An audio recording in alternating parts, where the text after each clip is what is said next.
चलिए दोस्तों, आज की इस वीडियो में हम पढ़ेंगे फाइनेंशियल मैनेजमेंट और फाइनेंशियल मैनेजमेंट के फंक्शंस के बारे में बहुत ही इजी लैंग्वेज में। तो चलिए शुरू करते हैं।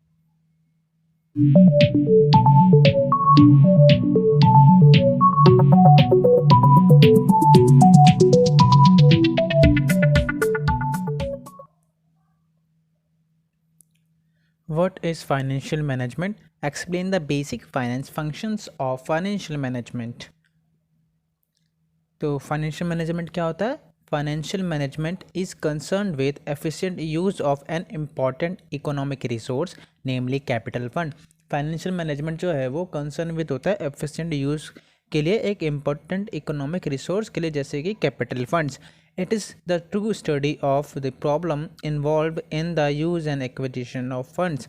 ये जो है एक ट्रू स्टडी होती है प्रॉब्लम्स की, जो कि इन्वॉल्व होता है किसमें? Use and acquisition of fund में। तो ये हो गया हमारा फाइनेंशियल मैनेजमेंट। तो चलिए अब हम आगे पढ़ते हैं फाइनेंशियल मैनेजमेंट के फंक्शंस के बारे में।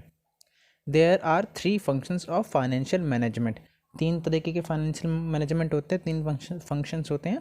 पहला है इन्वेस्टमेंट डिसीजन, दूसरा है फाइनेंसिंग डिसीजन, तीसरा है डिविडेंड डिसीजन। तो ये 3 हमारे फंक्शंस है फाइनेंशियल मैनेजमेंट के। चलिए हम तीनों को एक एक करके पढ़ते हैं। Investment decision. इन्वेस्टमेंट डिसीजन क्या होता है? Investment decision involve capital expenditures of a firm which may be invested in any project. ये बहुत ही ईजी लैंग्वेज में लिखा है, आपको समझ आएगा। The financial management provides a framework to make investment wisely. Financial management जो है प्रोवाइड करता है फ्रेमवर्क को, ताकि इन्वेस्टमेंट को वाइजली किया जा सके।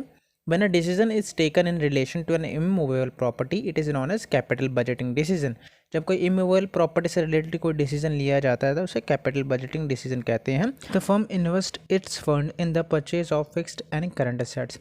ये जो है invest करते हैं funds को purchase में fixed और current assets को। तो ये हो गया हमारा investment decision। तो चलिए अब शुरू करते हैं फाइनेंसिंग डिसीजन के बारे में। A financial decision that relates to the amount of finance to be raised from various long term source of funds। ये फाइनेंशियल डिसीजन जो है वो रिलेट करता है अमाउंट को जो कि फाइनेंस किया जाता है डिफरेंट लॉन्ग टर्म सोर्सेज से, जैसे कि equity shares, preference share, debentures, bank loan etcetera. तो ये सभी जो है फाइनेंसिंग डिसीजंस के अंतर्गत आते हैं।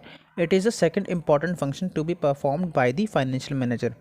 ठीक है, a finance manager must select the source of funds that will create the optimal capital structure. Dividend decision. Dividend decision के बारे में पढ़ते हैं। The dividend decision is the third major financial decision. ये जो है तीसरा फाइनेंशियल डिसीजन है। The financial manager should decide whether the firm should distribute all the profits और रिटेन देम। इसमें जो है फाइनेंशियल मैनेजर जो है वो डिसाइड करता है कि जो फर्म है उसको डिस्ट्रीब्यूट करना चाहिए सभी प्रॉफिट को, या फिर अपने पास बनाए रखना चाहिए। The ratio of profit distributed as dividend is called dividend pay out ratio. जो प्रॉफिट जो है का जो रेशियो जो डिस्ट्रीब्यूट किया जाता है उसे डिविडेंड पे आउट रेशियो कहते हैं। और the retaining portion of the profit is known as the retention ratio. जो रिमेनिंग प्रॉफिट है तो उसे रिटेंशन रेशियो कहा जाता है।